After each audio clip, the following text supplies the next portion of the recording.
Welcome back to Dad Mafia. This is your boy Caribbean Kev, and I'm here with the adult Bev. I'm drinking on this Modelo Pura Malta, which is new here. Thanks for watching, and drop a like, a comment, and make sure to subscribe. I'm away from my boy for a couple days, and so that's tough. But I'm gonna take advantage and do some more episodes.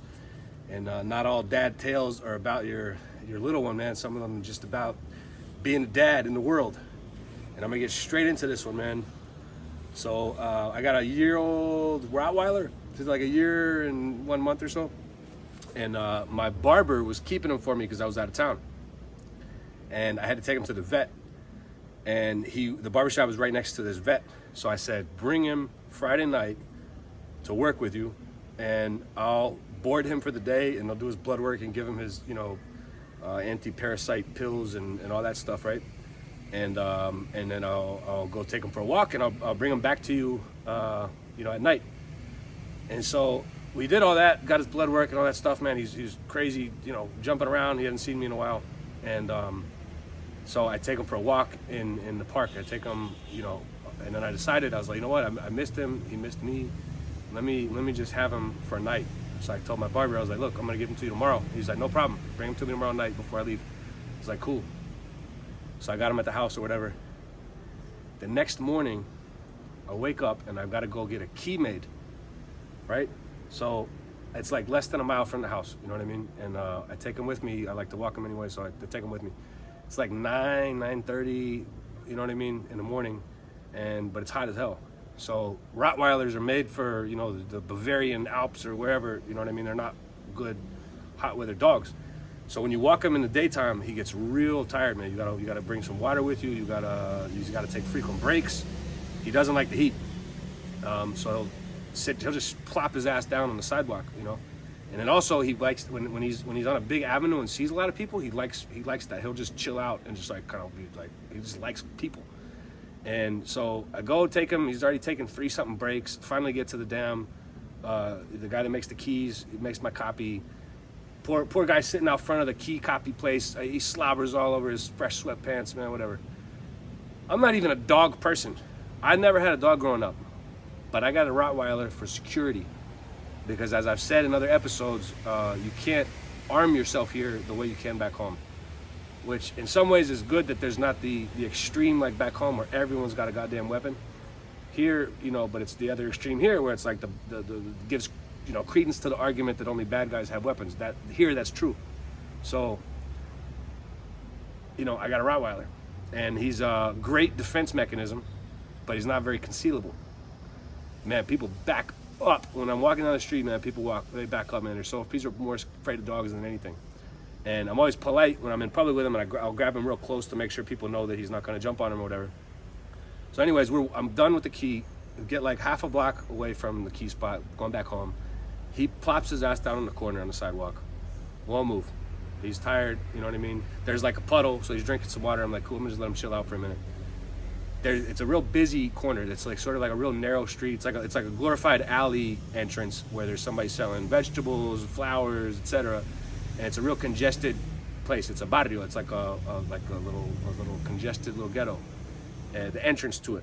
And so a fruit truck rolls by, and I'm like, I see a fruit truck roll by, and I got nothing to do. I'm bored. I'm like, hey, dame un par de mango. I'm asking for a few mangoes, so they pull over. You know what I mean? They turn the right off the avenue and pull over. And this whole time I got my back to the street, which I never do, but I'm with my Rottweiler. So I'm less worried in the street. I know he's watching out for me, right? So at some point I must have I think I pulled out a little bit of cash that I had to make sure I had money for the mangoes. He was taking so long, I'm sure I pulled my phone out at one point. And at some point, this car pulls up, and it's an orange Hyundai Sonata, which they use for taxis and carro públicos here. Carro público is like a 4-door sedan that they use. They go back and forth on a certain route, and they'll fit as many people as they can in it. 4 people, 5 people in the back seat, 2 people in the passenger seat in the front, and just they'll stop and pick up anybody at anywhere, any point, and they'll drop you off at any point. And so, luckily, man, I turned around just at the right time, man, because I wasn't just at the right time. I'm checking, I'm not just blind, right? I'm less cautious because I got the dog with me. I'm not just like an idiot. So I'm every so often I'm checking stuff out, and I just looked at them at the right time, and this dude opens the back door, gets one foot out, and then either the driver or whoever was in the back seat with him says, "No way, que tiene perro." They say like, "No, he's got a dog, man," you know, and he puts his foot back in, closes the damn door, and they get out. And I'm like, damn, bro, they were trying to get me. That's crazy. And it was super. And the other suspicious thing is that there was two in the back seat. Those cars, they do that. They'll do that. That's very common. They'll have a fake route, and they'll leave the front seat open because the front seat, passenger seat, is the most desirable. If you are on a route and you're waiting for a carro público, that's the most comfortable seat, because they'll let you have that front seat, and then they'll fill up the back first before they put you in the passenger. They'll put another person in the passenger seat with you. So they'll do that. They'll rob people. Let people get in the front seat and they'll rob them. And again, the fact that there was two in the back seat and no one in the front was just suspicious. But man, shout out to my dog. Literally, my dog saved me from a little robbery attempt. And it was crazy, man. I couldn't believe that they were about to get me, bro. And it was almost, man, it was like that John Travolta scene. Like, it was almost would have been worth it to let them, if they had just tried, and to see what the dog would have done. Man, because he's not aggressive, but he's a dog, you know? And he's very alert around males, and I've seen him, like, I'm very chill with him, you know what I mean? He's very chill. But like, they came to fill up the gas tank at our house one time, and it was two dudes, and even though he saw me being, you know, pleasant with them and everything, he was like, "Rrr." And one of my neighbors one time, he was, "Rrr," you know, and I was like, chill. So, bro, if he had seen me, I'm curious to know what would have happened if I had, you know, like, what if they had tried to get me and oh, bro, that would have been messed up, man. I'm at the end of the day, I'm just glad to survive. But man, it's hot right now down here. It's hot. It's bad. There's a lot of violence. There's a lot of these robberies. I don't think they were gonna try to pull a weapon out on me. I think they were probably gonna try to rob me. Like, I think I had some sort of like khaki house shorts, kind of like loose fitting kind of khaki house shorts with like kind of loose pockets. So I think they were really more looking to like get in my pockets real quick, you know. But so the mystery is how did they not see the dog? How did they not see the dog? And it took me about 3 days to figure it out. I think what happened is that they were coming they were going that direction, but they were in the middle lane, and when they saw me at first, they either saw cash or they saw phone, or even not even that, they might have just seen me out of place because I'm a foreigner. But I think they only saw me from here up because the dog's on the ground.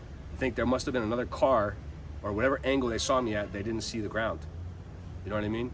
And they might have even been going the other direction and pulled a Yui. They might have seen me like that. And that's what I think it was. I think they didn't see the dog because there was a car blocking them. And so then by the time they were able to like get over into my lane, that's when they saw the dog. So man, that's my dog. Literally my dog. Anyways, thanks for watching.